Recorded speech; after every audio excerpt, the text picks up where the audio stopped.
merci d'être présent pour cette troisième édition du Café des Sciences.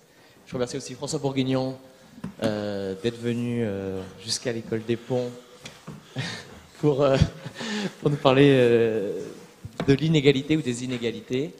Avant de faire une brève introduction de François Bourguignon, juste pour vous rappeler que le prochain opus du Café des Sciences aura lieu le 15 mai. Ce sera une chercheuse du CNRS en éthologie, Audrey Dussutour, qui viendra nous parler des fourmis, fourmis, blobs et intelligence animale. Voilà. Juste quelques mots brièvement sur François Bourguignon. Donc, François Bourguignon, c'est avant tout un chercheur en économie. Il a fondé dans les années 80 le Delta, qui était un centre de recherche. Et donc j'y reviendrai tout à l'heure. François Bourguignon, c'est aussi une personne qui lie le savoir et l'action. Donc, il a travaillé pour ça à la Banque mondiale. Il était à l'époque, au début des années 2000, chef économiste et vice-président. Et donc à la Banque mondiale, il a notamment créé une unité qui s'appelle DIME, Development Impact Evaluation, dont le but était de regarder dans différents contextes, même politique publique, et voir qu'est-ce qu'on peut en tirer à la fois pour les politiques publiques et donc pour l'action. Donc c'est bien cette interaction entre savoir et action qui est mise en valeur dans la création de cette unité. Et puis enfin, François Bourguignon a une petite histoire en commun avec l'école des Ponts, qui s'appelle l'école d'économie de Paris, qu'il a dirigée entre 2007 et 2013. Alors pour ceux qui ne le savent pas, en fait, l'école d'économie de Paris est la résultante d'une fusion de plusieurs laboratoires d'économie en Île-de-France, dont celui de l'école des Ponts, qui a fusionné avec le Delta à un moment pour donner Paris-Jourdain Sciences économiques. Et l'association de Paris-Jourdain Sciences économiques avec le Centre d'économie de la Sorbonne, ça a donné l'école d'économie de Paris. Donc les Ponts sont membres fondateurs de l'école d'économie de Paris. Et donc c'est l'histoire en commun que nous avons. Aussi, quelque chose qui me tient à cœur, et c'est dans le cadre dans lequel j'ai rencontré François Bourguignon, c'est peut-être aussi un fil rouge dans sa carrière, c'est le renforcement des capacités des chercheurs dans les pays développés et dans les pays en développement. Donc, il est actuellement président du conseil d'administration d'une organisation internationale qui est basée à New Delhi, le Global Development Network, et qui donc appuie la recherche en sciences sociales et en économie dans les pays en développement. C'est l'organisation pour laquelle j'ai travaillé avant. Donc je vous laisse la parole, et puis bonne conférence à vous tous.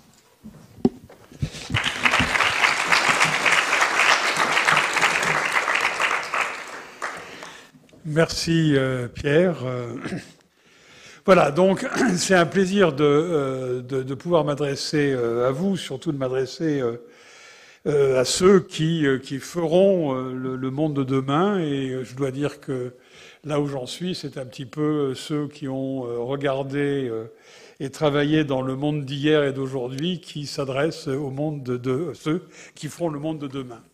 Je crois que les perspectives de ce monde de demain sont assez extraordinaires et je crois que vous êtes très bien équipés pour l'aborder.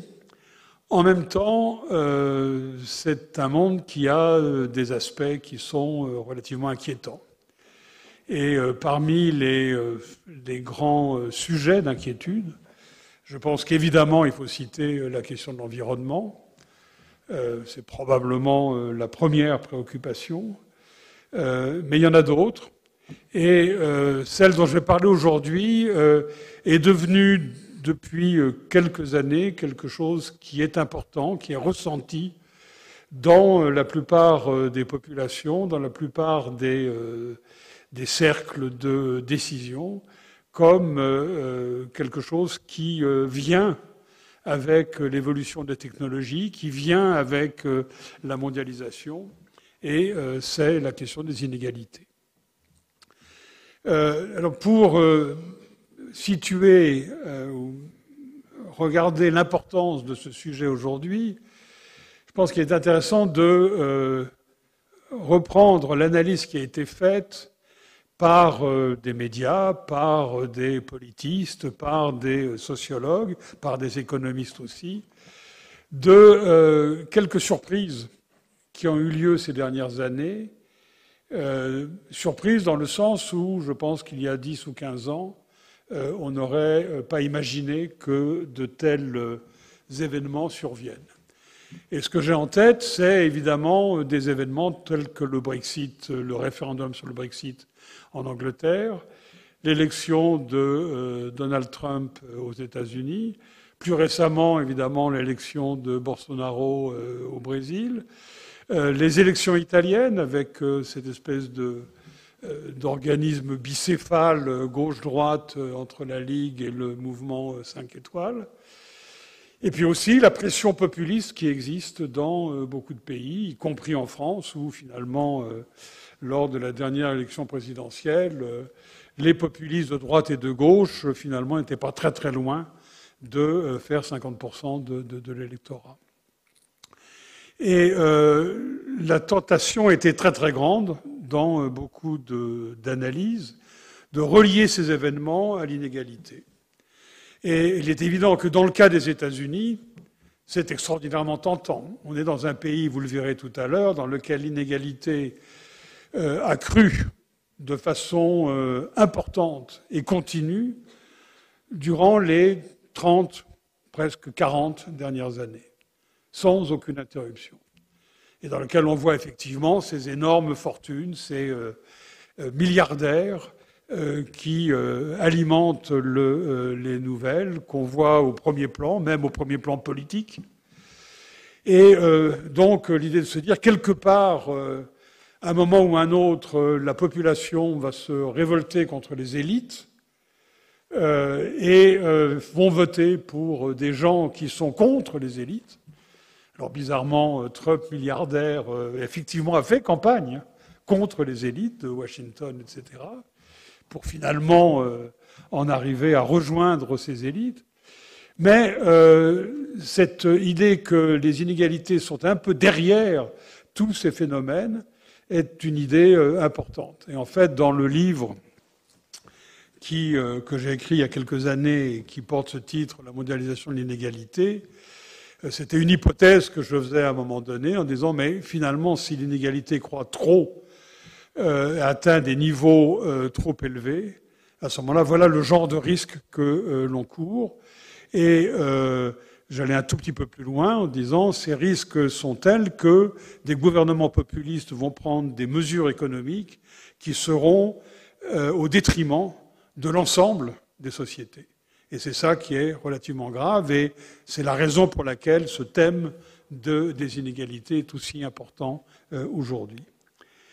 Alors c'est vrai au niveau national, j'ai cité un certain nombre de pays que l'on a tous en tête, et on voit que dans ces pays-là, il n'y a pas uniquement des pays développés. Le Brésil est une économie émergente dans laquelle, là encore, il y a quelques années, on n'aurait jamais imaginé un gouvernement populiste et presque paramilitaire gagner les élections.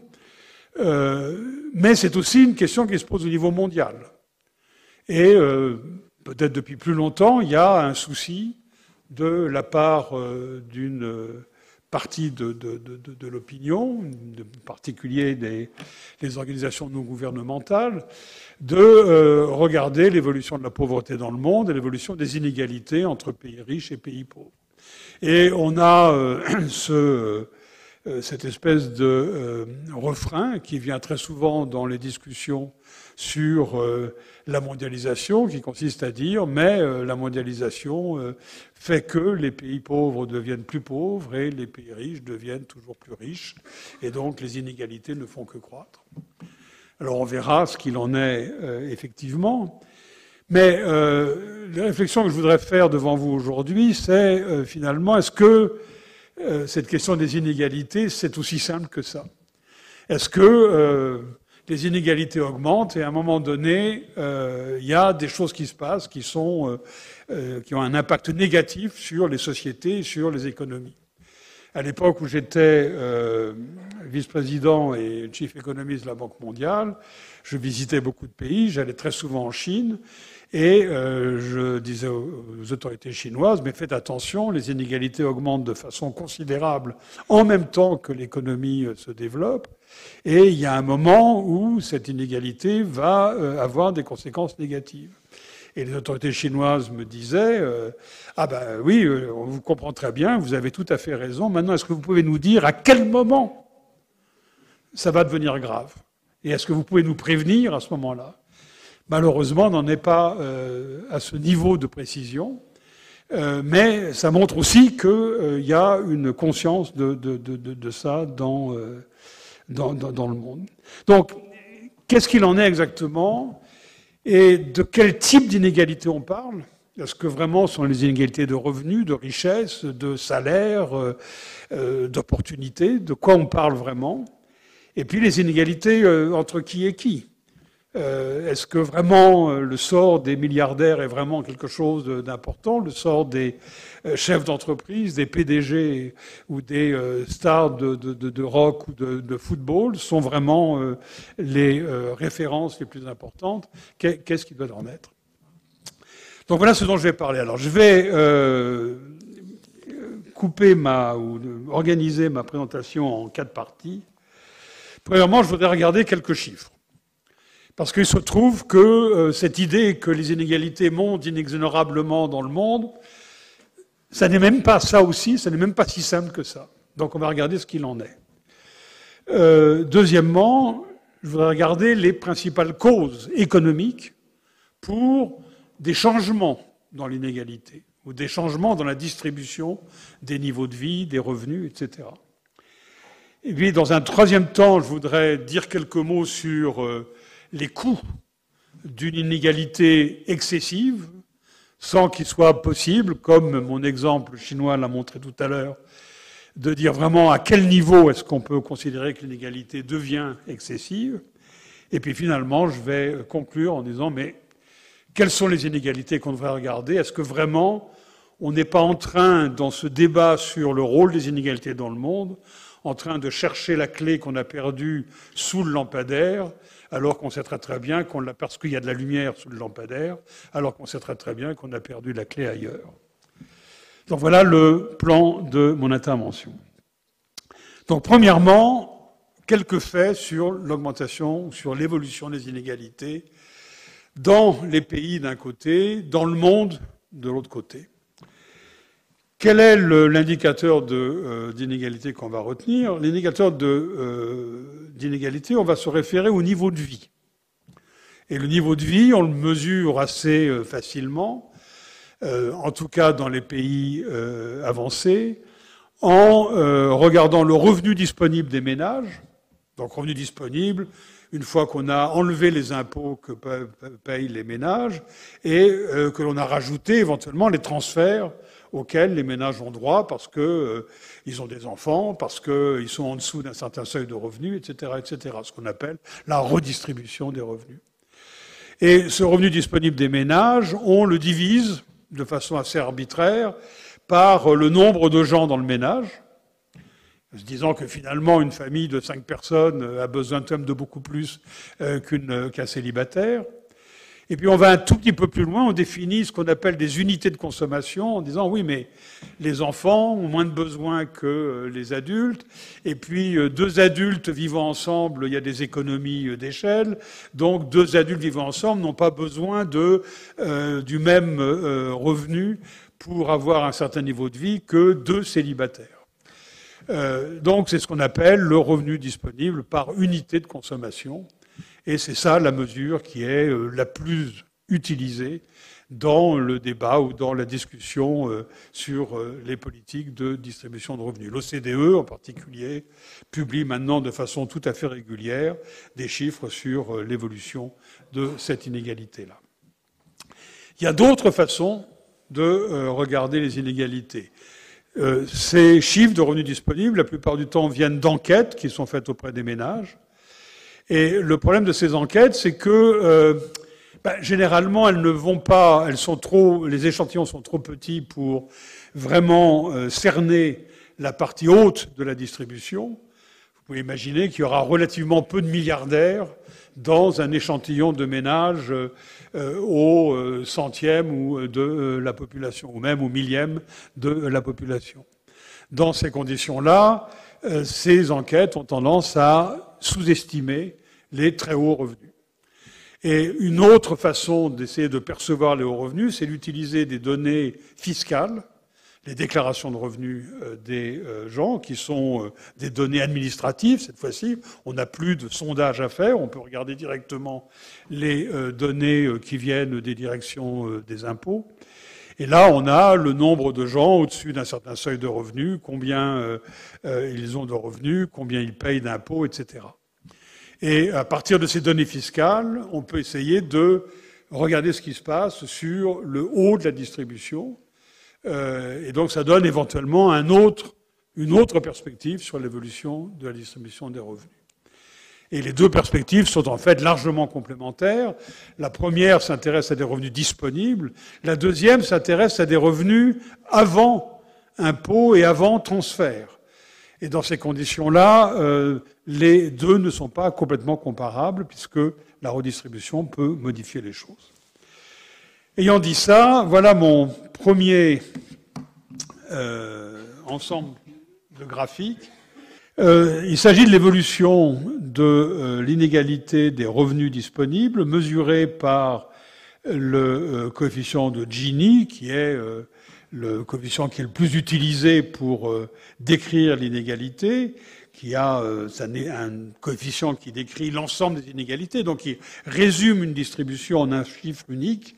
Et donc évidemment, on perd beaucoup d'informations en faisant ça, mais c'est la façon dont on procède le plus fréquemment.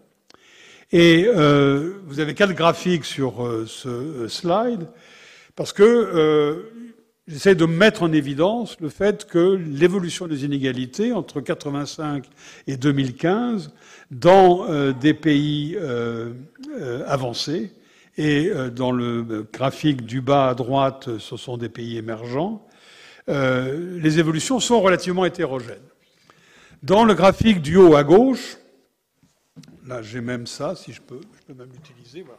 Sur ce graphique-là, vous voyez l'évolution dans 3 ou 4 pays dans lesquels on a un vrai trend ascendant l'inégalité. C'est peut-être un peu moins vrai pour le deuxième pays en partant du haut, qui est le Japon, où il y a effectivement une augmentation pendant un certain temps et puis ça semble se stabiliser.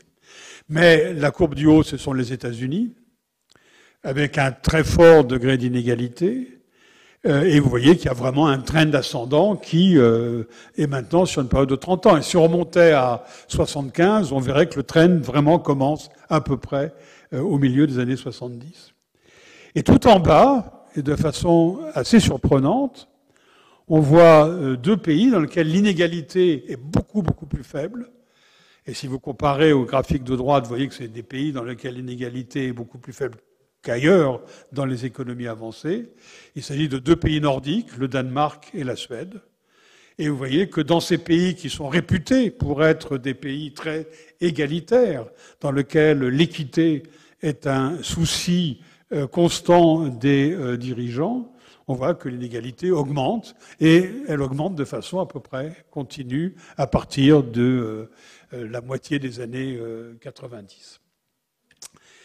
À droite, sur ce graphique-là, on a d'autres pays avancés, la plupart d'entre eux européens, quoique doit y avoir le Canada dedans. Et ce qui caractérise ces pays, c'est la chose suivante. C'est que, premièrement, quand on compare 85 et 2015, on voit que l'inégalité dans la plupart de ces pays est plus élevée en 2015 qu'en 85. Et ça, c'est un peu ce qui a fait les gros titres des journaux ou des rapports de l'OCDE ou d'un certain nombre d'organismes internationaux, de dire, regardez, l'inégalité augmente. Mais quand vous regardez le détail, vous vous rendez compte que l'augmentation des inégalités est très localisée à une partie du temps. Et la plupart du temps, cette augmentation des inégalités a lieu dans les années 80-90. La courbe du haut rose correspond au Royaume-Uni. Et vous voyez une très grande augmentation des inégalités en tout début de période, 85-90. On n'est pas très étonné d'apprendre que, à cette époque-là, Madame Thatcher était la première ministre du Royaume-Uni et que sa politique a été de faire des coupes sombres dans l'État-providence en Angleterre. Et on voit bien le résultat de ça. Et après, on a quelque chose qui est relativement plan. Et puis c'est la même chose pour d'autres. Quelque part, on doit voir l'Italie, qui est aussi, je crois que c'est en partant du haut, la deuxième courbe. Et on a la même chose. On voit une augmentation des inégalités dans les années 90, au moment où l'Italie abandonne l'indexation systématique des salaires sur l'inflation, et au moment où la négociation collective tend à disparaître en Italie, la négociation sur les salaires devenant quelque chose qui est propre à chaque entreprise. Donc, ce qui est intéressant ici, c'est qu'on a effectivement une augmentation des inégalités, mais qui est localisée dans le temps, et dans certains cas, qu'on peut directement attribuer à des réformes de la politique. Dans le cas des États-Unis, c'est vrai qu'il y a des moments où il y a des réformes importantes. En 1986, il y a la grande réforme fiscale qui a été décidée sous l'administration Reagan, qui a effectivement contribué à une augmentation des inégalités, mais il y a beaucoup plus que ça. Et en fait, c'est vraiment le grand événement sur l'ensemble de la période, et malgré tout, l'inégalité augmente. Le graphique qui est en bas à gauche, celui-ci, correspond à deux pays. L'un est la France, elle est en bleu, et l'autre, ce sont les Pays-Bas. Et vous avez deux pays dans lesquels, finalement, sur l'ensemble de la période, l'inégalité est relativement plate. Et en particulier, vous voyez, dans le cas de la France, qu'il y a une sorte de petit blip qui a lieu au moment de la crise, après 2008. Il y a effectivement une augmentation des inégalités qui a lieu juste après. Il y a ensuite le gouvernement, l'administration Hollande qui apparaît, qui en 2012 prend des réformes fiscales importantes et qui rétablit l'inégalité là où elle était auparavant. Donc on voit que sur l'ensemble de la période, on ne peut pas dire que les inégalités aient augmenté, ni de façon continue, ni même de façon substantielle quand on compare 85 à 2015. Et l'absence de variation est encore plus forte dans le cas des Pays-Bas, où on a une courbe qui est pratiquement plate. Il y a évidemment un problème de précision statistique sur ce fameux coefficient de Gini. On considère qu'une variation inférieure à 1,5 points est peu significative, et les variations qui sont là sont à l'intérieur de cet intervalle. Donc, ça signifie qu'il y a aussi des pays avancés dans lesquels l'inégalité, telle qu'elle est mesurée là. On reviendra par la suite sur le fait qu'on peut mesurer l'inégalité d'une autre façon. L'inégalité telle qu'elle est mesurée là, l'inégalité des niveaux de vie n'a pas changé. Et puis le dernier graphique, ce sont des économies émergentes, où là, on a une extraordinaire diversité. Tout en haut, la courbe orange, c'est l'Afrique du Sud, qui est le pays le plus inégalitaire du monde, dans lequel on voit qu'il y a des petites variations, mais l'inégalité est très élevée et reste très élevée. Juste en dessous, en bleu foncé, on a le Brésil, qui était un pays très inégalitaire, presque au même niveau que l'Afrique du Sud. Et puis, depuis le début des années 2000, il y a une diminution extraordinaire, presque historique, de l'inégalité au Brésil. Et de ce point de vue-là, on est un petit peu frappé de voir que ces problèmes politiques et l'élection d'un gouvernement très populiste apparaît alors qu'il y a un progrès social qui est complètement évident. Le pays en bleu clair, c'est la Colombie. On voit aussi que, et c'est vrai dans toute l'Amérique latine, qu'il y a une diminution de l'inégalité qui a lieu dans les années 2000.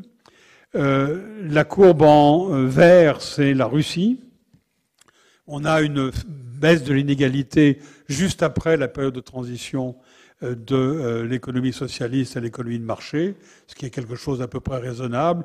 Puis par la suite, c'est à peu près plat. La courbe qui monte juste au-dessus, c'est la Chine. Et là aussi, on a quelque chose de vraiment intéressant, qui est que l'inégalité augmente de façon continue à partir de 85 jusqu'à peu près 2000-2005, et elle se stabilise complètement à ce niveau-là. Que l'inégalité est augmentée durant la transition, là encore, socialiste, marché, c'est relativement évident, que le développement fulgurant, économique fulgurant de la Chine ait généré de l'inégalité. On y reviendra par la suite. Et puis les deux courbes du bas sont l'Inde et l'Indonésie, dans lesquelles on voit qu'il y a une augmentation des inégalités, un petit peu plus faible, mais il semble qu'elles soient en train de s'accélérer. Donc voilà l'état des choses. Alors, on pourrait parler de l'Afrique. Les données sont généralement pas très bonnes et c'est difficile de faire de la comparaison dans le temps. On pourrait parler d'autres pays asiatiques qui sont finalement, d'une façon ou d'une autre, similaires soit à la Chine, ce serait le cas du Vietnam, soit l'Inde et l'Indonésie.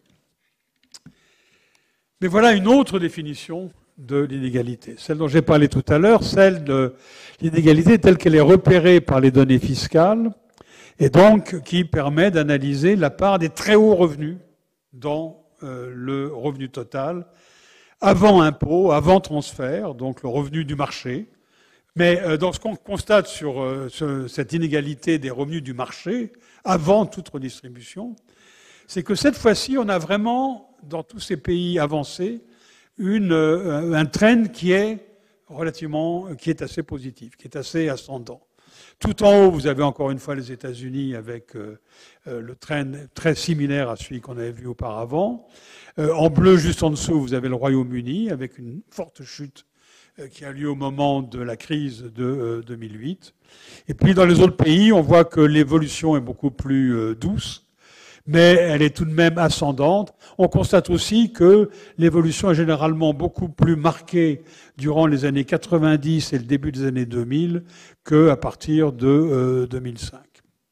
Donc là aussi, on a cette fois-ci quelque chose qui correspond plus à la vision d'une inégalité tout le temps en train d'augmenter.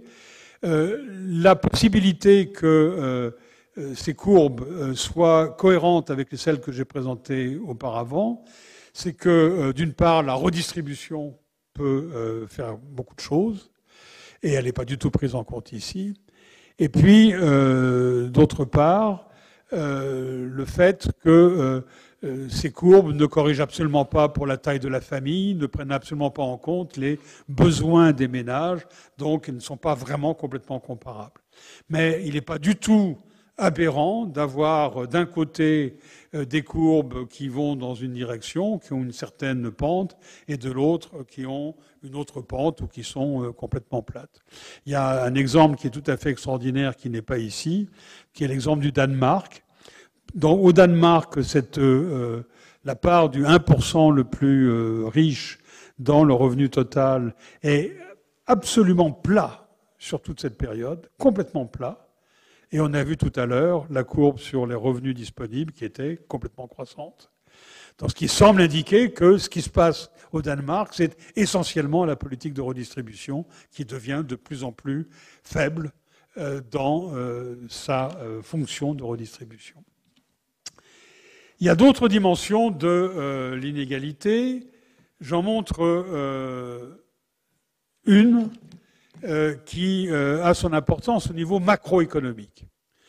Un phénomène que l'on observe, cette fois-ci, dans beaucoup de pays, là il s'agit d'un échantillon de 59 pays, c'est une modification de la répartition du revenu national, donc on est au niveau maintenant macroéconomique, entre les deux grands facteurs de production, disons le travail et la propriété ou le capital. Et ici, ce que vous avez, c'est la variation de la part du travail, c'est-à-dire les salaires et tout le coût du travail, donc ça comprend les salaires, mais aussi les charges sociales sur les salaires. Donc c'est la part des salaires dans la valeur ajoutée totale de l'économie.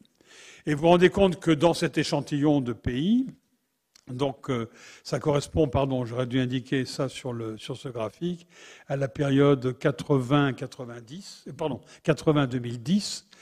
On voit que, et les chiffres qui sont là sont la variation de cette part pour 10 ans.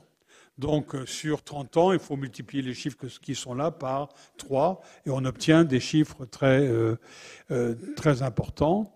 En rouge, on a le G7, les pays du G7, plus la Chine, qui est complètement à gauche. Et on constate effectivement qu'on a une diminution relativement forte de la part du travail dans le revenu national. Et donc on se dit, à partir du moment où le complément au travail, c'est les revenus de la propriété, sachant que les revenus de la propriété sont généralement biaisés vers les hauts revenus, donc on dit là, il y a une source d'augmentation des inégalités, et ça, c'est à peu près cohérent avec le graphique qu'on a montré précédemment, et c'est un phénomène qui est relativement fort, et on reviendra sur ce point là-dessus par la suite. Le dernier graphique, mais là, je n'avais pas de référence facile là, ce serait de regarder l'évolution de l'inégalité des salaires. Encore une fois, l'inégalité des salaires peut évoluer de façon tout à fait différente à l'inégalité des revenus des ménages. Simplement parce que la participation des différents membres d'un ménage à la force de travail peut changer. En particulier, un grand phénomène a été l'augmentation de la participation féminine, et ça peut changer la distribution entre les ménages, selon en plus le degré d'homogénéité des niveaux de revenus, des niveaux de salaire des gens qui sont en couple. Ceci est une évolution qu'on aurait pu regarder. L'évolution est beaucoup moins forte.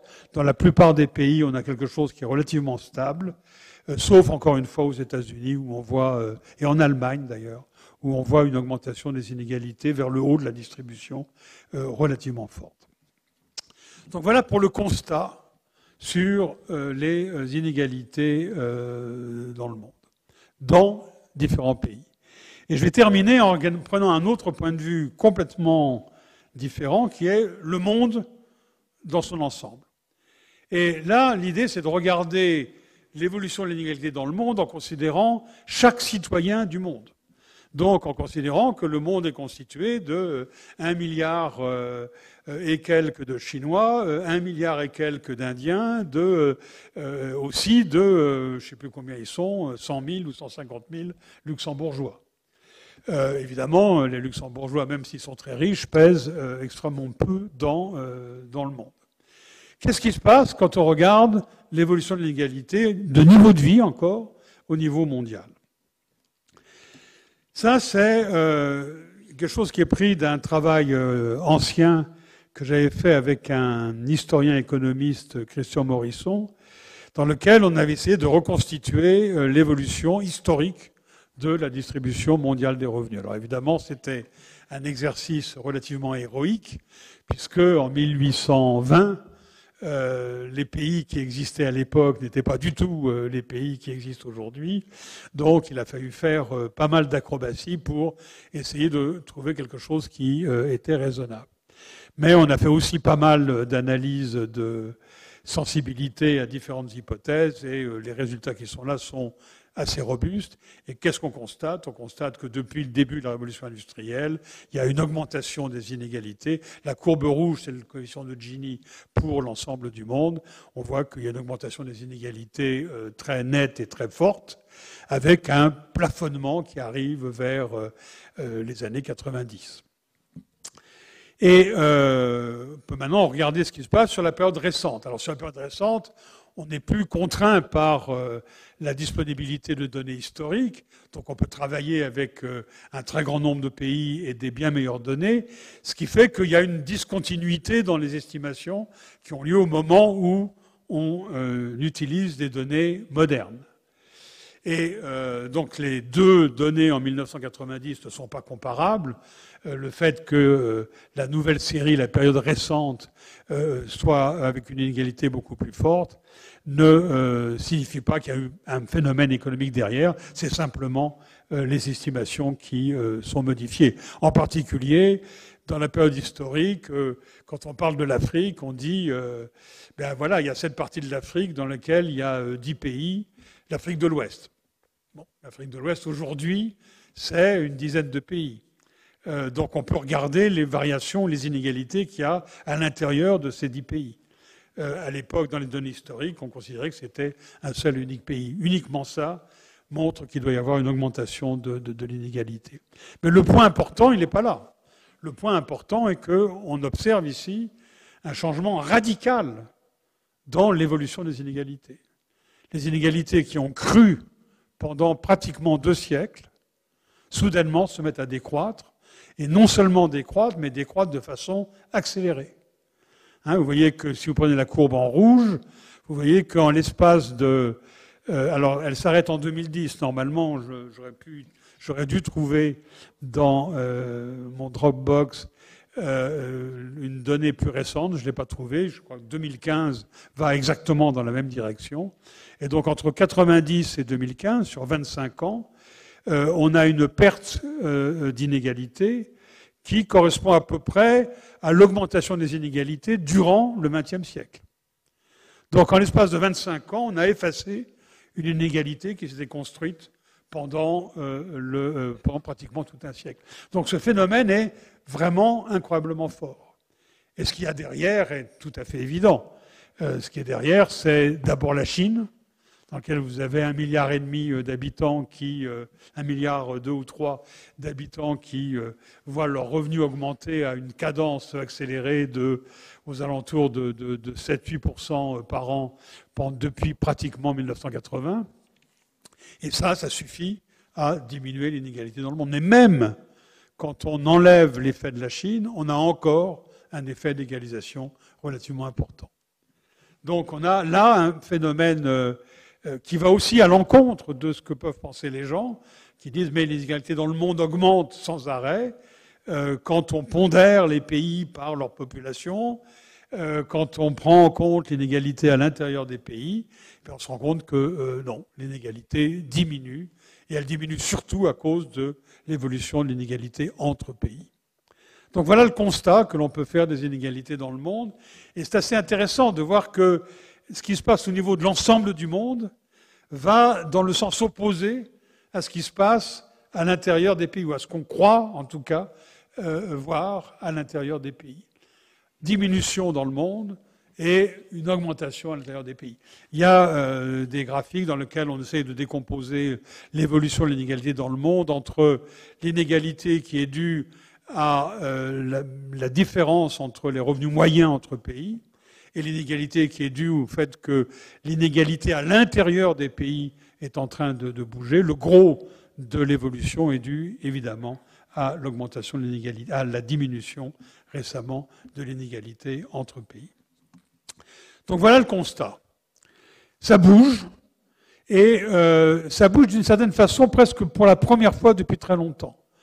Il y a déjà un certain nombre d'années, un économiste américain avait critiqué les économistes qui s'intéressaient à la distribution des revenus en disant mais finalement s'intéresser à la distribution des revenus et à l'inégalité, c'est comme regarder l'herbe pousser. Il ne se passe rien. En 10 ans, on voit pratiquement rien, donc ce n'est pas vraiment une source de recherche. Et un petit peu plus tard, un économiste qui était un de mes collègues, un grand ami décédé récemment, un économiste anglais, Tony Atkinson, avait écrit un article fameux dont le titre était « Ramener l'inégalité du froid ». Il était relativement visionnaire parce qu'effectivement, dans les années qui ont suivi, soudainement, l'inégalité est redevenue un thème extraordinairement important en économie, en sociologie, un peu partout dans les sciences sociales. Donc maintenant, laissez-moi dire quelque chose sur quelles sont les sources de variation, quelles sont les forces de changement dans les inégalités. J'ai déjà un peu abordé le sujet, je vais aller vite là-dessus. La première force à laquelle on peut faire référence, et qui est commune à l'ensemble des pays avancés et en développement, c'est la mondialisation. Et la mondialisation a évidemment été considérée comme une source d'augmentation des inégalités dans les pays avancés, essentiellement la concurrence des pays, notamment asiatiques, dans le domaine industriel, qui déplaçait le travail des ouvriers ou des travailleurs non qualifiés dans les pays développés. Et ça produisait une diminution du salaire relatif des non qualifiés, éventuellement du chômage, et ça contribuait à augmenter les inégalités. Ensuite, ce phénomène s'est étendu en fait à des qualifications moyennes. Aujourd'hui, le fait qu'on ait ce outsourcing, cette externalisation de l'activité d'un certain nombre de compagnies vers d'autres pays en développement, les fameux centres d'appel qui sont localisés en Afrique du Nord ou les comptables qui fonctionnent en Inde pour des banques qui sont localisées en Europe ou aux États-Unis, c'est quelque chose devenu complètement courant, mais il est évident que ça met en péril des professions telles que comptables dans les économies avancées. Et on observe effectivement dans ces économies avancées une sorte de polarisation des occupations avec les occupations du milieu, donc de qualification moyenne, perdant de l'importance au profit d'occupations très qualifiées ou au profit d'occupations peu qualifiées, mais plus du tout dans la production, plutôt sur le service et des services à la personne. Et ça correspond ou ça contribue évidemment à une modification de la distribution des revenus. Dans les économies en développement, le phénomène est un peu différent. Par manque de temps, je ne vais pas regarder, mais maintenant, dans tous les pays, ce que l'on constate aussi, c'est que l'augmentation du commerce, qui a été fulgurante, en tout cas jusqu'à la crise de 2008, a en même temps provoqué une inégalité entre compagnies, entre firmes, en particulier entre firmes exportatrices et firmes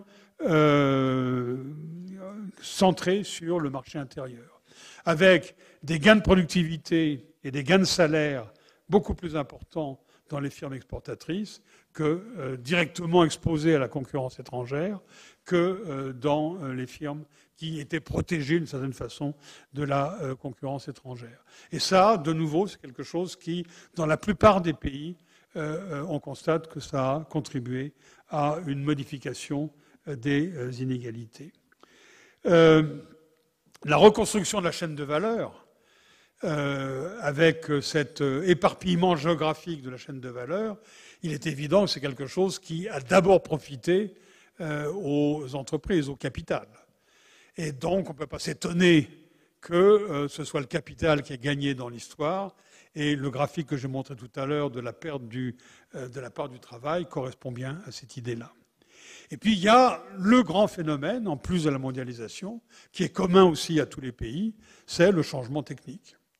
Et le changement technique, c'est le fait qu'un certain nombre d'emplois sont menacés par le changement technique, le fait que l'externalisation dont j'ai parlé tout à l'heure est devenue possible grâce au web, grâce à Internet et à d'autres innovations de ce type-là, et le fait aussi que les économies d'échelle sont devenues considérables. Regardez les grandes entreprises, les GAFA, et les économies d'échelle qui sont réalisées grâce à l'énorme réseau que détiennent ou qu'entretiennent ces entreprises. Ça, ce sont des choses qui ont été permises par le changement technique. Et certainement, le grand enjeu de la période à venir, dont je parlais au tout début, disant que vous allez voir un monde nouveau et extraordinaire, le grand enjeu, il est évidemment là. Il est dans le fait qu'on va probablement assister à des changements techniques qui vont être profonds et qui vont avoir un impact fort sur nos sociétés. Et une partie de l'impact sera probablement une augmentation ou une poussée d'inégalité à travers probablement le marché du travail. Mais comme j'ai dit tout à l'heure, les politiques nationales ont aussi été présentes. Et la révolution, disons, néolibérale à laquelle on a assisté dans beaucoup de pays, le fait que dans beaucoup de pays, à cause ou sous le prétexte de la mondialisation, on a diminué la progressivité de l'impôt, on a coupé dans l'État-providence, on a dérégulé un certain nombre de marchés, en particulier le marché financier, avec les conséquences que l'on connaît sur les crises. Tout ça, évidemment, a pu contribuer aussi à l'augmentation des inégalités. Ce que j'ai montré avec l'évolution de l'inégalité dans différents pays, c'est que, éventuellement, on a des éléments qui vont dans des sens contraires. On peut dire qu'aux États-Unis, normalement, on pourrait s'attendre à ce que le changement technique et la mondialisation aient le même effet partout. Mais si en même temps que cette mondialisation, on a un système de redistribution qui est efficace, ce qui serait par exemple le cas de la France, grâce non seulement à la redistribution, mais grâce à des institutions telles que salaire minimum, etc., on peut arriver avec ce système-là à contenir la poussée d'inégalité qui est due à la mondialisation et au changement technique. Éventuellement, ça a d'autres conséquences, mais on peut arriver à comprendre pourquoi on a ces forces communes qui peuvent contribuer à plus d'inégalités, mais elles débouchent sur effectivement plus ou moins d'inégalités selon le système redistributif qui est en vigueur. Et si en même temps qu'on a ces forces qui poussent à plus d'inégalités, il y a des réformes qui mettent en danger la progressivité du système de redistribution, alors évidemment, les phénomènes se cumulent, et c'est un petit peu ce qui se passe aux États-Unis. Donc voilà ce qu'on peut en dire sur l'inégalité à l'intérieur des pays. L'inégalité entre pays, l'évolution, j'en ai déjà parlé, est tout à fait évidente. C'est avant tout le phénomène asiatique qui a permis cette diminution des inégalités. Néanmoins, et ça c'est très très important, au début du millénaire, ce qu'on a constaté, c'est que ce n'était pas seulement la Chine qui croissait rapidement, c'était l'ensemble du pays en développement. L'Afrique, qui avait stagné pendant pratiquement les années 80, les années 90, a vu sa croissance s'accélérer de façon importante au début des années 2000. Même chose pour l'Amérique latine. Et le phénomène, le phénomène est dû à l'effet d'entraînement de la croissance asiatique. Et le fait que la Chine a une demande pour des matières premières considérable, les prix des matières premières ont flambé, et ces pays ont pu effectivement surfer sur l'augmentation des prix des matières premières. Aujourd'hui, la situation n'est pas aussi favorable que ça. Et depuis 2015, en fait, on constate que l'Afrique croît beaucoup moins rapidement et on constate qu'éventuellement, il n'y a plus de rattrapage de cette partie de la population mondiale sur le reste. Autrement dit, comme cette partie de la population mondiale est la plus pauvre, on a un ralentissement considérable de la diminution de la pauvreté. Un mot maintenant sur le coût d'une inégalité excessive. Et je voudrais insister sous ce titre-là, et je dois être rapide, sur deux points. Le premier point est qu'on peut considérer que l'inégalité est quelque chose qui est mauvais en soi pour des raisons parfaitement éthiques. On peut considérer que, à cause de notre morale, ou de valeurs morales qui sont partagées à l'intérieur de sociétés, que trop d'inégalités n'est pas quelque chose qui est satisfaisant. Et à cause de ça, on peut vouloir lutter contre les inégalités. Très bien. Mais on peut aussi considérer que les inégalités, d'un point de vue beaucoup plus réaliste, beaucoup plus matérialiste d'une certaine façon, on peut dire considérer que les inégalités ont un impact sur le fonctionnement des économies.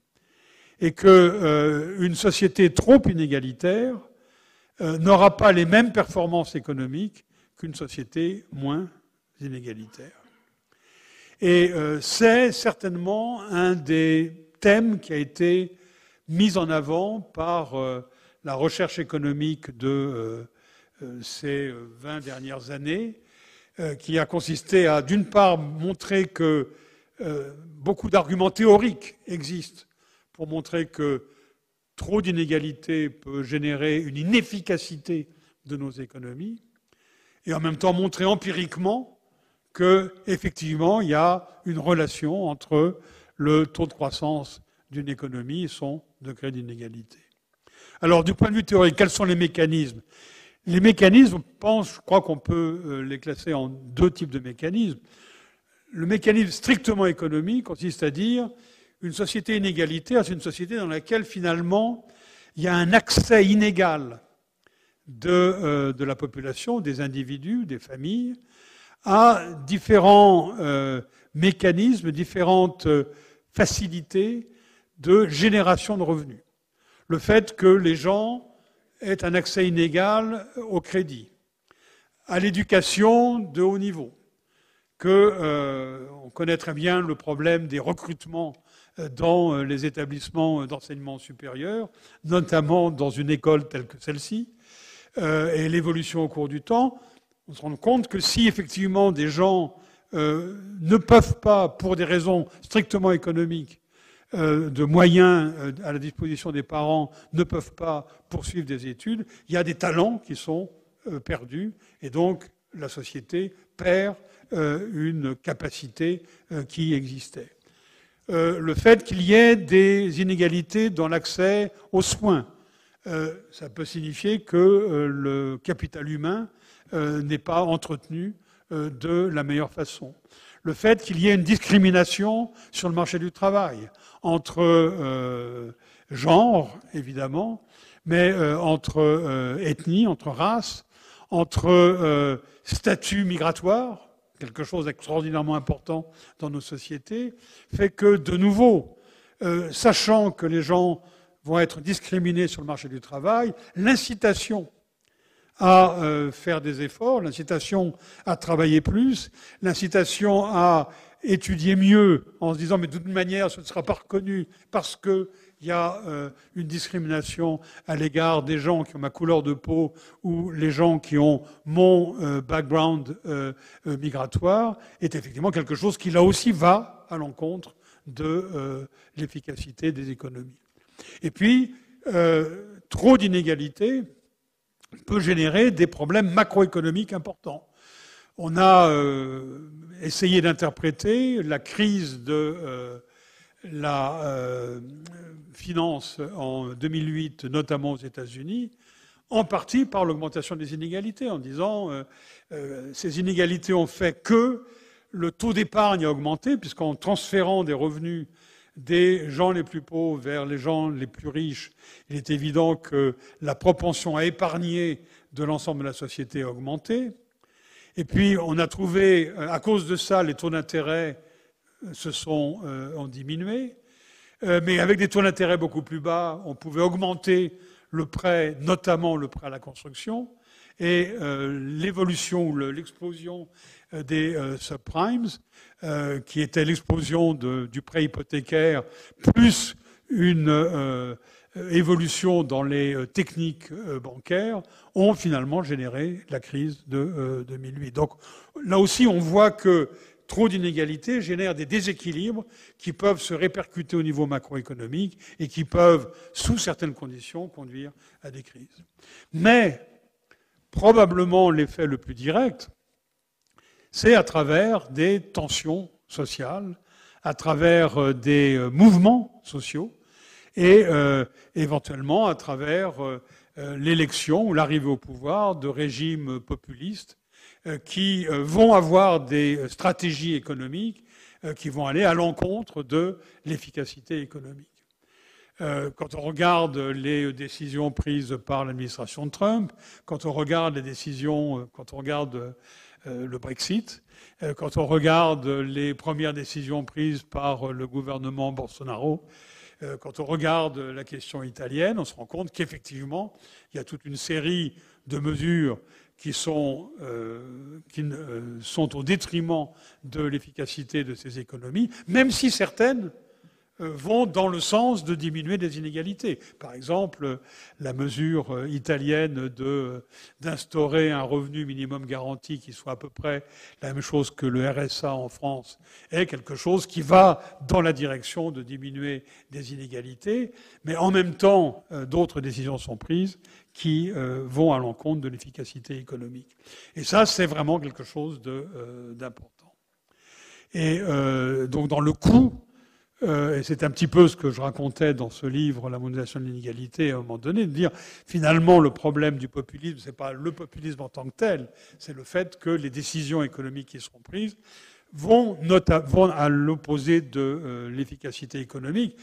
Si vous regardez par exemple les mesures de Trump en termes de commerce international, qui vont contre la mondialisation, qui essaye de revenir en arrière sur les acquis de la mondialisation, il est dans beaucoup de domaines évident que ça va à l'encontre de l'intérêt économique américain, même si effectivement, politiquement, c'est quelque chose qui peut permettre à la présidence Trump d'améliorer sa popularité. Je vais terminer avec quelques mots sur les politiques correctrices, en essayant d'insister sur une distinction qui me paraît fondamentale et qui n'est pas toujours perçue de cette façon dans l'opinion publique. La distinction que je voudrais faire dans les politiques correctrices, c'est de dire finalement, on peut corriger les inégalités en prenant le problème de deux façons. Premièrement, on peut prendre le problème en amont. En disant finalement, qu'est-ce qui génère des inégalités ? Ce qui génère des inégalités, c'est ce dont j'ai parlé tout à l'heure. C'est un accès inégal à toute une série de possibilités qui vont permettre aux gens, plus tard, d'avoir une capacité de génération de revenus qui soit satisfaisante. S'il y a de l'inégalité à ce niveau-là, ce qu'on appelle en France, en français plus exactement l'inégalité des chances, si on arrive à diminuer l'inégalité des chances, on va en même temps diminuer l'inégalité des résultats et on va en même temps améliorer l'efficacité de l'économie. Et c'est donc un premier ensemble de politiques qui consiste à dire intervenons en amont pour diminuer les inégalités qu'on va observer en aval.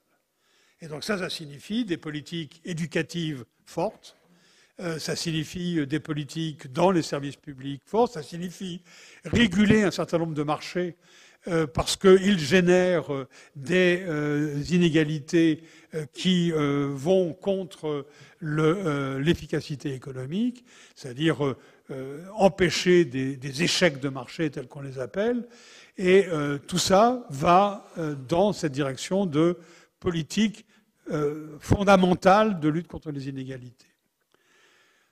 L'autre bout de la route, c'est en aval, et de dire maintenant lutter contre les inégalités, c'est redistribuer. Il y a trop d'inégalités, on taxe les gens qui ont un revenu très élevé, et puis on redistribue le produit de la taxe d'une façon ou d'une autre à des gens qui ont des revenus relativement faibles. Et dans le débat public commun, ce type de redistribution, ce type de politique, c'est effectivement ce qui est mis en avant. On a tous entendu parler du problème de la justice fiscale en France, qui est mise en avant par les Gilets jaunes. Bon, c'est typiquement une intervention en aval qui n'est pas forcément mauvaise, mais qui corrige les symptômes sans nécessairement corriger les causes de l'inégalité. Alors maintenant, ça rend les choses encore un peu plus compliquées. Ce qui rend les choses encore un peu plus compliquées, c'est le fait que les deux types de politiques sont liés. Évidemment, si je génère trop d'inégalités en aval, ces inégalités en aval vont générer des inégalités en amont, à travers le phénomène intergénérationnel. Et donc, quelque part, on ne peut pas dire il faut intervenir en aval mais pas en amont, ou il faut intervenir en amont et pas en aval. Les deux sont liés, mais il est important de voir que lutter contre les inégalités, ça n'est pas lutter uniquement sur une partie de la chaîne. C'est lutter pour contre les inégalités sur l'ensemble de cette chaîne causale. Et ça, c'est quelque chose que on ne voit pas ou qui n'apparaît pas très nettement dans le débat sur les inégalités. Par exemple, parler du problème de la fiscalité sur les héritages, c'est quelque chose d'extraordinairement important qui appartient plutôt à l'amont qu'à l'aval. Et peut-être que c'est un domaine de réforme économique qui est plus important que réformer la fiscalité sur le revenu. Ces choses-là, ce débat-là, on doit l'avoir, et on doit l'avoir avec en tête non seulement améliorer la distribution, améliorer l'équité, mais en même temps en se disant on veut aussi améliorer l'efficacité économique, le fonctionnement économique. Et étant donné les changements techniques auxquels on peut s'attendre, je crois que c'est effectivement une réflexion qui doit avoir lieu. Je vais terminer sur la question de quelles inégalités. J'ai déjà abordé la question en parlant d'aval et d'amont. J'ai déjà montré que les inégalités, telles qu'elles sont décrites par les chiffres que j'ai montrés, ne correspondent pas nécessairement à ce qui est important. Et de façon peut-être plus critique, ne correspondent pas nécessairement aux inégalités telles qu'elles sont ressenties par les populations. Parce qu'il y a quelque chose d'assez extraordinaire dans les chiffres que j'ai montrés. Et la France est certainement le cas le plus typique. Comment se fait-il qu'en France, on ait une évolution des inégalités qui soit aussi plate, alors que quand on interroge la population, et il y a beaucoup de sondages de ce type-là, et qu'on pose aux gens la question « Qu'est-ce qui s'est passé en France sur les 10 dernières années? Est-ce que vous pensez que l'inégalité a augmenté ?» On a 80% des gens qui disent « Mais oui, évidemment qu'elle a augmenté. » Et elle a augmenté violemment. Il y a 20 ans, c'était pas vrai. C'est un phénomène qui tend à s'amplifier sur les dernières années. Et donc là, il y a une question qu'on peut se poser, qui est: est-ce que nos chiffres, nos coefficients de Gini, nos revenus disponibles par tête, etc., est-ce que c'est ça la bonne chose? Est-ce que finalement, l'opinion publique n'a pas en tête une autre ou d'autres définitions de l'inégalité? Par exemple, la vulnérabilité à la conjoncture économique. Je vis dans une petite ville qui dépend d'une ou deux grosses entreprises. Je sais que ces entreprises battent de l'aile et qu'elles peuvent fermer du jour au lendemain. Et je vois bien que si c'est le cas, cette petite ville va entrer dans une récession qui va m'entraîner. Éventuellement, je suis propriétaire de ma maison, mais si ça se passe, le prix de ma maison va diminuer. Je ne pourrai pas me reloger ailleurs parce que le différentiel de prix sera trop important. Et en plus, chaque fois que je dois bouger, je dois déménager, je dois payer 8 ou 10% de frais de transaction auprès des notaires, etc. Donc, cette vulnérabilité, c'est peut-être quelque chose qui est crucial dans la façon dont la population ressent les inégalités et ce qui transparaît dans la tension sociale, ce qui transparaît dans les décisions politiques, dans des processus électoraux. En même temps, ce sont des éléments qui sont importants du point de vue de l'économie.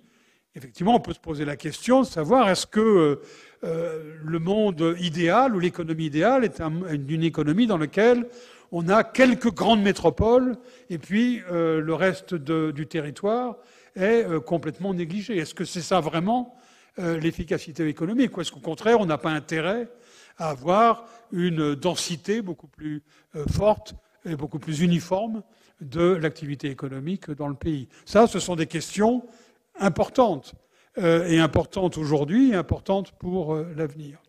Et c'est dans ce sens-là que je crois qu'il y a une réflexion à avoir sur ce que l'on entend par inégalité, d'un point de vue strictement de toutes les dimensions de l'inégalité telles qu'on peut les percevoir, telles qu'on peut les concevoir par l'économie, mais aussi les différentes dimensions de l'inégalité telles qu'elles sont perçues par la population.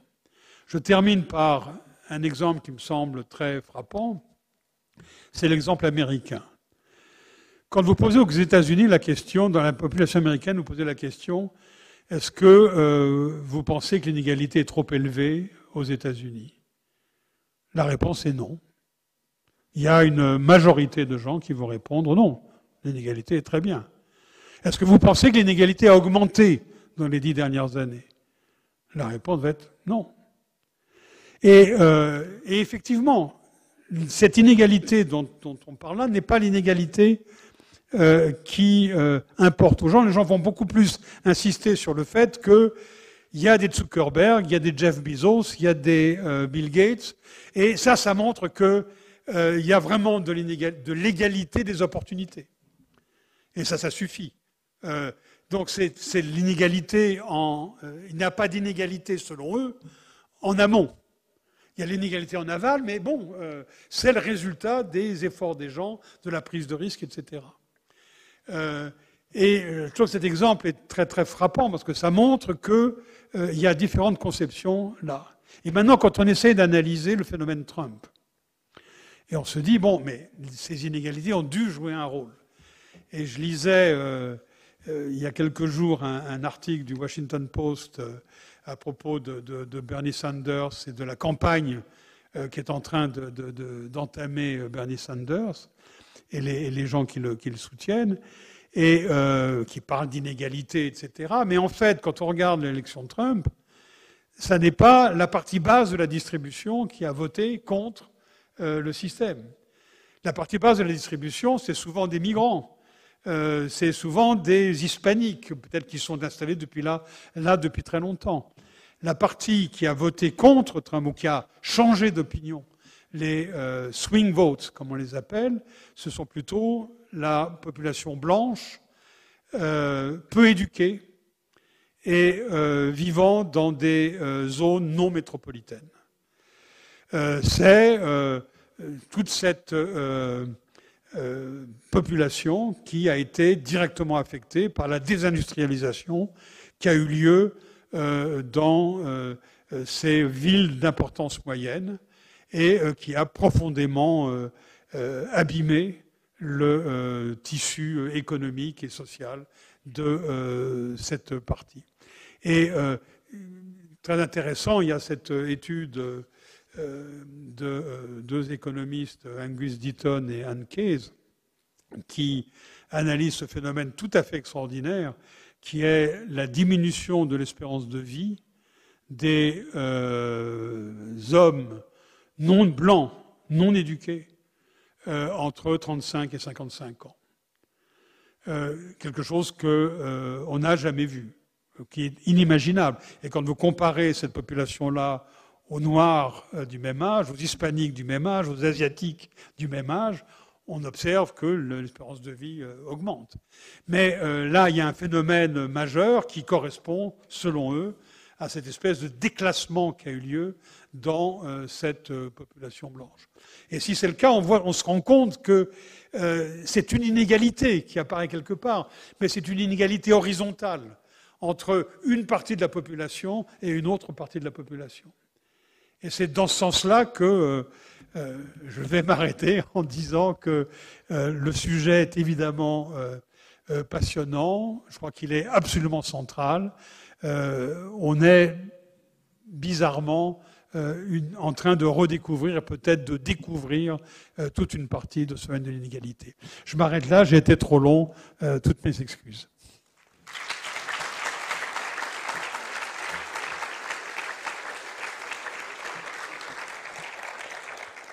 Bonjour. Alors, vous avez évoqué le rôle des politiques publiques et ça m'a fait penser à l'indexation des salaires sur l'inflation. En France, c'est Mitterrand qui a abrogé la loi en 83. comment, pour vous, quels sont les facteurs qui peuvent amener un gouvernement social-démocrate à accepter des mesures qui ne vont pas dans le sens de la réduction des inégalités? Alors, est-ce que l'indexation des salaires sur l'inflation allait dans la direction d'une réduction des inégalités? J'en suis pas convaincu. La raison pour laquelle on a mis fin à l'inflation, à l'indexation, c'est le fait qu'on était dans une spirale inflationniste. Qu'est-ce qui se passait? Il se passait qu'on augmentait les salaires parce que l'inflation, parce que les prix avaient augmenté, mais les entreprises répercutaient l'augmentation des coûts salariaux sur leurs prix de vente, et donc l'inflation augmentait et il fallait augmenter les salaires. Donc on était pris dans une spirale qui faisait que, effectivement, et avec une inflation très forte, on est en 83, l'inflation est à 2 chiffres. Et dans ces conditions-là, on était une inflation qui s'accélérait. Donc la mesure est complètement macroéconomique. Il fallait donner un coup d'arrêt à cette espèce de fuite en avant et de cette spirale inflationniste. Maintenant, une fois que cette mesure a été prise, l'indexation, elle est implicite dans le cas français. Quand vous regardez la politique d'indexation automatique du SMIC, le SMIC automatiquement augmente comme l'inflation. En plus de ça, il augmente comme la moitié de l'augmentation du salaire réel moyen en France. Donc vous avez dans la formule, le mécanisme d'indexation du SMIC, vous avez l'indexation des salaires. Et dans la mesure où la plupart de l'augmentation, où les salaires suivent en proportion l'augmentation du SMIC, en tout cas pour une très très large gamme ou intervalle de salaires, on peut dire qu'il y a effectivement une indexation qui reste là. Et de ce point de vue-là, la France est d'ailleurs un pays qui fait exception de ce point de vue. Mais la décision mitterrandienne est vraiment une décision macroéconomique pour stabiliser une économie qui était vraiment dans le désordre le plus absolu. Bonjour. Vous avez évoqué tout à l'heure le fait que le revenu du capital, il semblait plutôt augmenter les dernières années. Du coup, une partie de la solution, ce ne serait pas de justement réorienter ces revenus du capital vers des gens plus modestes. Et par exemple, qu'est-ce que vous pensez de mener des politiques afin d'introduire dans le capital des salariés, par exemple, dans les entreprises? Bon, enfin, les deux points que vous signalez sont assez différents. Dans un cas, vous prenez les revenus du capital et vous dites, bon, on va vous taxer d'une façon ou d'une autre, et puis on va redistribuer le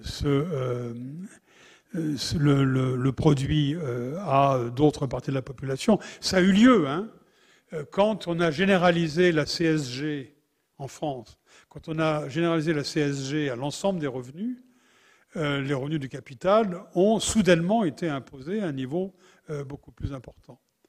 Donc, ce genre de politique a déjà été pratiqué. Est-ce qu'il faut aller plus loin? Peut-être. Maintenant, on a ce problème que j'aurais pu signaler, que je n'ai pas eu le temps de signaler, qui est dans toutes ces politiques fiscales ou ces politiques de redistribution, une des grandes contraintes qui vient de la mondialisation, c'est la mobilité des entreprises, c'est la mobilité du capital, et dans certains cas, bon, j'y crois pas nécessairement trop, mais la mobilité des personnes. Et dans ces conditions-là, on a des limites sur ce que l'on peut faire. Parce qu'on voit bien que si on taxe trop le profit des sociétés, on risque fort de voir les sociétés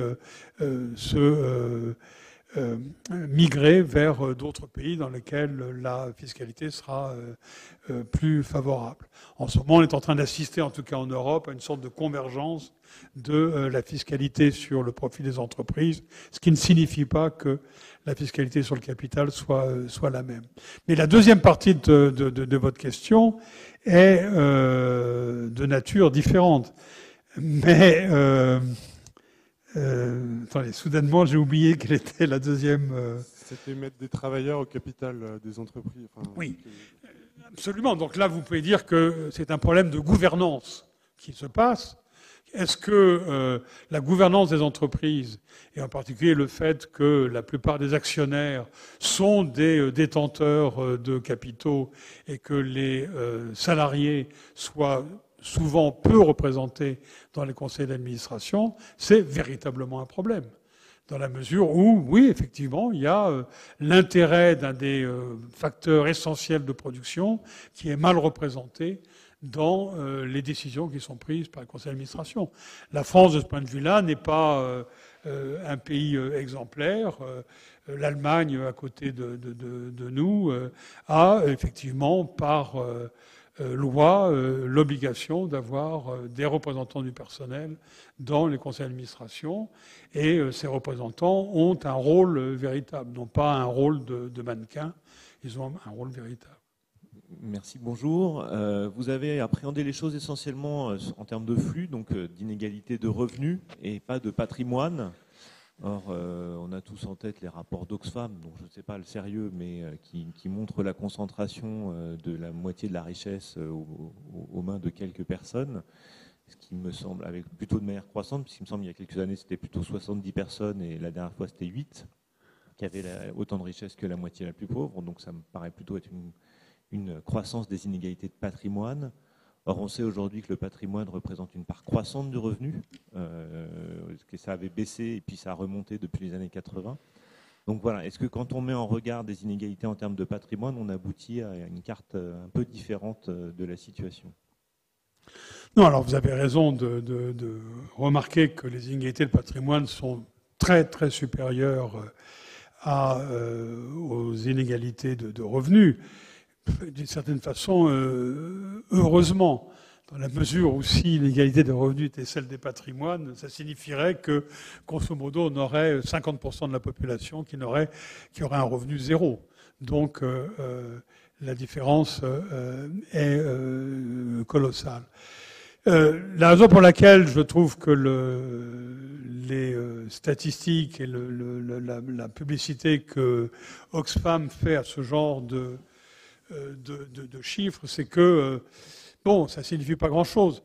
On est en train de regarder ce qui se passe à l'intérieur c'est même pas le 1%, on est en train de regarder ce qui se passe à l'intérieur du 0,0001% des patrimoines mondiaux. Bon, à l'intérieur de ce tout petit groupe, qui est un petit peu plus de concentration, qu'est-ce qui se passe ? Et quel est le résultat de ça pour l'ensemble de l'économie d'un pays ou de l'économie mondiale? Je pense que la distribution à l'intérieur de cette minorité n'est pas quelque chose de très important.